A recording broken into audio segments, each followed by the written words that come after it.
Video like जरूर कर लीजिए और ऐसे वीडियो लगातार फ्री में पाने के लिए चैनल को तुरंत सब्सक्राइब कर लीजिए और बेल आइकन को जरूर टैप कर लीजिए ताकि आगे भी सारे वीडियो आपको मिलते रहे। यूट्यूब में फॉलो करते हैं तो प्लीज ये वाला फ्री टेलीग्राम चैनल जरूर ज्वाइन कर लीजिएगा। सारे नोटिफिकेशन सारे अपडेट यहीं पे आते हैं, ध्यान रखिए। मेरा नाम है वैभव और आप लोग देख रहे हैं UPPSC best online coaching YouTube channel. दोस्तों, ये जो हमारा टॉप 2000 क्वेश्चंस का सीरीज़ है करंट अफेयर्स का, ये बहुत ज़्यादा इंपॉर्टेंट है। और अभी आज जो हमारा ये है, ये 74 नंबर का वीडियो है। अभी 26 वीडियोस और इसमें आने बाकी हैं। सो अगर आपने इस प्लेलिस्ट को अभी तक फॉलो नहीं करा है, इस पूरी सीरीज़ को फॉलो नहीं करा है, तो इसको ज़रूर करिए और हर एक वीडियो को देखिए, प्लेलिस्ट में जाइए। हर एक वीडियो बहुत इंपॉर्टेंट है। 14 मई को जो आपका एग्जामिनेशन है उसके पॉइंट ऑफ व्यू से बहुत ज़्यादा। सो आइए स्टार्ट करते हैं आज के अपने इस सेशन को। देखिए, पहला क्वेश्चन यहाँ पर है कि मणिक साहा को 8 मार्च 2023 को त्रिपुरा के मुख्यमंत्री पद की शपथ किसने दिलाई?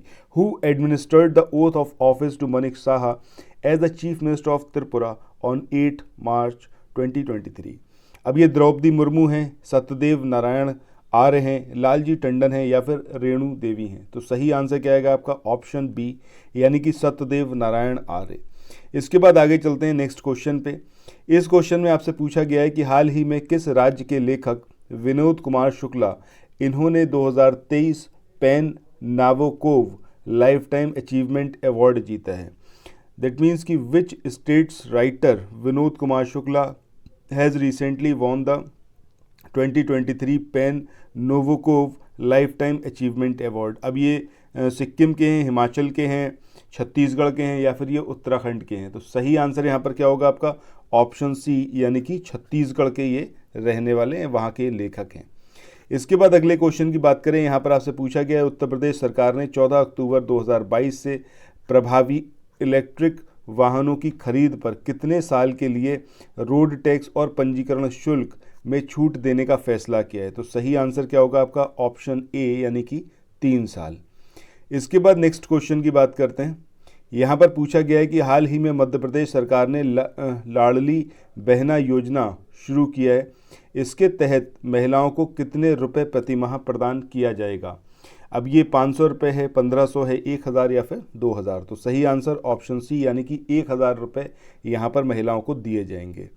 इसके बाद आगे बढ़ते हैं। अगले क्वेश्चन में पूछा गया है हाल ही में किस टीम ने 54 वर्षों में पहली बार संतोष ट्रॉफी जीती है? अब ये गुजरात की टीम है, मेघालय की है, कर्नाटक की है या फिर केरला? तो सही आंसर उत्तर प्रदेश। पीसीएस की तैयारी कर रहे हैं आप, आरओ की तैयारी करना चाहते हैं, बीईओ की तैयारी करना चाहते हैं, इन तीनों एग्जाम की अगर आप तैयारी करना चाहते हैं तो स्टडी फॉर सिविल सर्विसेज के कोर्सेज को आप ज्वाइन कर सकते हैं कंप्लीट तैयारी के लिए। ये वन स्टॉप डेस्टिनेशन है। यहाँ पर आपको सब कुछ मिलेगा, जिसमें स्टडी मटेरियल रहेगा, टेस्ट सीरीज रहेंगी, पेड क्विज रहेंगी, सब कुछ आपको एक ही जगह पर मिलेगा और ये सब कुछ सफिशिएंट होगा आपके एग्जाम को क्रैक करने के लिए, एग्जाम को निकालने के लिए। लेटेस्ट ग्रुप स्टार्ट हो चुके हैं और उन ग्रुप में आपको एडमिशन लेने के लिए सिंपली जो ये नंबर मैं आपकी स्क्रीन पर लिख रहा हूँ, इन नंबर्स पर आप कॉल कर सकते हैं। 8564880530 इस नंबर पर आप संपर्क कर सकते हैं। इसके अलावा 9696066089 इस नंबर पर कांटेक्ट कर सकते हैं या फिर आप 7523864455 इन तीनों में से किसी भी नंबर पर कॉल करके आप हमसे संपर्क कर सकते हैं और ये लेटेस्ट ग्रुप जो है इसमें आप एडमिशन ले सकते हैं। ऑप्शन सी, यानी कि कर्नाटक की ये टीम है। इसके बाद नेक्स्ट क्वेश्चन की बात करें। यहाँ पर पूछा गया है कि हाल ही में आरबीआई ने नियमों के उल्लंघन के चलते अमेजन पे इंडिया पर कितने रुपए का जुर्माना लगाया है? Recently RBI has imposed a fine of how much rupees on Amazon Pay India for violation of rules. अब ये 1.09 करोड़ रुपीज़ है, ये 2.12 है, ये 4.18 है या फिर ये 3.06 करोड़ है? तो सही आंसर यहाँ पर क्या आएगा? 3.06, यानी कि ऑप्शन डी यहाँ पर सही आंसर होगा। इसके बाद अगले क्वेश्चन की बात करें। यहाँ पर पूछा गया है कि अदानी समूह और हिंडनबर्ग रिपोर्ट से जुड़े मुद्दों पर सुप्रीम कोर्ट ने किसकी अध्यक्षता में विशेषज्ञ समिति का गठन किया है? अब ये नंदन नीलकेणी हैं, ये सोमशेखर सुंदरम है या फिर ये एम सप्रे है या फिर इनमें से कोई नहीं? तो सही आंसर क्या आएगा आपका? सही आंसर आएगा आपका ऑप्शन सी, यानी कि एम सप्रे। इनकी अध्यक्षता में ये जो पूरा एक गठित करी गई है, ठीक है, टीम। चलिए इसके बाद आगे बढ़ते हैं नेक्स्ट क्वेश्चन पे। इसके बाद अगले क्वेश्चन में यहाँ पर पूछा गया है कि हाल ही में विश्व मोटापा दिवस 2023 यानी कि वर्ल्ड ओबेसिटी डे 2023 ये कब मनाया गया। अब ये 1 मार्च को, 4 मार्च को, 3 मार्च को या फिर ये 5 मार्च को। तो सही आंसर क्या आएगा आपका, 4 मार्च को मनाया गया वर्ल्ड ओबेसिटी डे।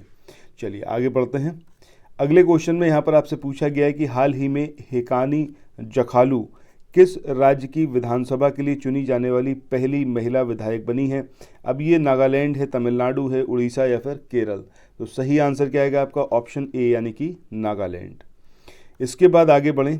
अगले क्वेश्चन में यहाँ पर आपसे पूछा गया है 3 मार्च 2023 को प्रतिस्पर्धा कानून के अर्थशास्त्र पर 8वां राष्ट्रीय सम्मेलन कहाँ आयोजित किया गया। Where was the 8th national conference on economics of competition law held on 3 March 2023। अब ये देहरादून में, जम्मू में, नई दिल्ली में या फिर ये चेन्नई में। तो सही आंसर क्या आएगा यहाँ पर, ऑप्शन सी यानी कि नई दिल्ली में। चलिए इसके बाद नेक्स्ट क्वेश्चन की तरफ चलते हैं। अगले क्वेश्चन में यहाँ पर आपसे पूछा गया है कि हाल ही में वो ऑन थुओंग किस देश के नए राष्ट्रपति चुने गए हैं। सो ये बांग्लादेश के राष्ट्रपति चुने गए, फिलीपींस के, वियतनाम के या फिर मॉरिशस के। तो सही आंसर क्या आएगा आपका, ऑप्शन सी यानी कि वियतनाम। इसके बाद आगे बढ़ते हैं। अगले क्वेश्चन में यहाँ पर आपसे पूछा गया है कि केंद्र सरकार ने सीमा सुरक्षा बल BSF भर्ती में पूर्व अग्निवीरों को कितने प्रतिशत आरक्षण देने की घोषणा की है। What percentage of reservation has been announced by the central government for ex-अग्निवीर in border security force BSF recruitment? 5%, 10%, 15% या फिर 20%। तो सही आंसर ऑप्शन बी आएगा यानी कि 10%।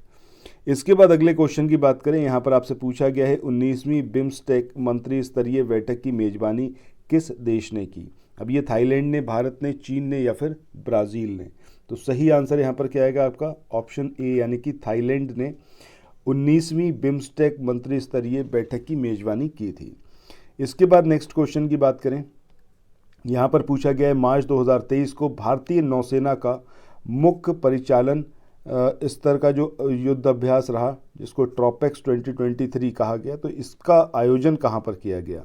अब ये अंडमान सागर में किया गया, बंगाल की खाड़ी में, अरब सागर में या फिर दक्षिणी चीन सागर। तो सही आंसर ऑप्शन सी यानी कि अरब सागर में इसका आयोजन किया गया।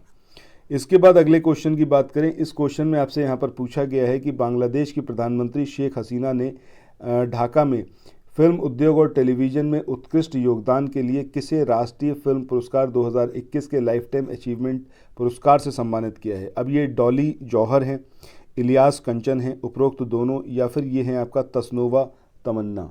तो सही आंसर यहाँ पर क्या आएगा, ऑप्शन सी यानी कि उपरोक्त दोनों, डॉली जौहर को भी और इलियास कंचन को भी।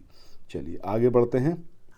नेक्स्ट क्वेश्चन है, इसमें आपसे यहाँ पर पूछा गया है कि हाल ही में रामचंद्रन पोडेल किस देश के तीसरे राष्ट्रपति चुने गए हैं। अब ये म्यांमार के, मालदीव्स के, नेपाल के या फिर मॉरिशस। तो सही आंसर क्या आएगा आपका, ऑप्शन सी यानी कि नेपाल के। इसके बाद आगे बढ़ते हैं। अगले क्वेश्चन की बात करें। यहाँ पर पूछा गया है कि हाल ही में किस शहर में भिखारी मुक्त शहर नाम से एक नई पहल शुरू करी गई है। अब ये पुणे में करी गई है, नागपुर में, अहमदाबाद या फिर सूरत। तो सही आंसर ऑप्शन बी यानी कि नागपुर में की गई है। इसके बाद अगले क्वेश्चन की बात करें। यहाँ पर पूछा गया है हाल ही में नेस्कॉम द्वारा स्वदेशी नवाचार के माध्यम से बदलाव पर डीप टेक शिखर सम्मेलन, अब ये कहाँ पर आयोजित किया गया, डीप टेक समिट। अब ये बेंगलोर में, अहमदाबाद में, भोपाल या फिर चेन्नई। तो सही आंसर क्या आएगा यहाँ पर, ऑप्शन ए यानी कि बेंगलोर में इसका आयोजन किया गया। इसके बाद अगले क्वेश्चन की बात करें। यहाँ पर पूछा गया है in which state was the Attukal Pongal festival celebrated recently. अब ये केरला में, तमिलनाडु में, आंध्र प्रदेश में या फिर उड़ीसा में। तो आई होप कि आप सबको बहुत अच्छे से पता है कि ये केरला में ही आयोजित होता है। तो सही आंसर क्या आएगा, ऑप्शन ए।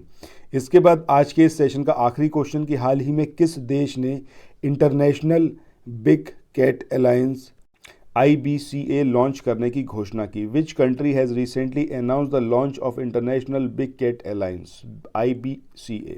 अब ये इंडिया है, साउथ अफ्रीका है, नामीबिया है या फिर जापान है। तो सही आंसर ऑप्शन ए यानी कि इंडिया। सो दोस्तों, इसी के साथ आज के इस वाले सेशन को यहाँ पर एंड करते हैं। फिर मिलते हैं नेक्स्ट वीडियो में। आप लोग ऐसे ही प्यार बना के रखिए, हर एक वीडियो कंप्लीट देखिए, शेयर करना बिल्कुल मत भूलिएगा। और पहली बार चैनल पर आए थे, पहली बार मेरे से आप पढ़ रहे थे, तो चैनल को सब्सक्राइब ज़रूर करिएगा और अपना कमेंट सेक्शन में जो भी एक्सपीरियंस रहा उसको शेयर ज़रूर करिएगा। Thank you so much.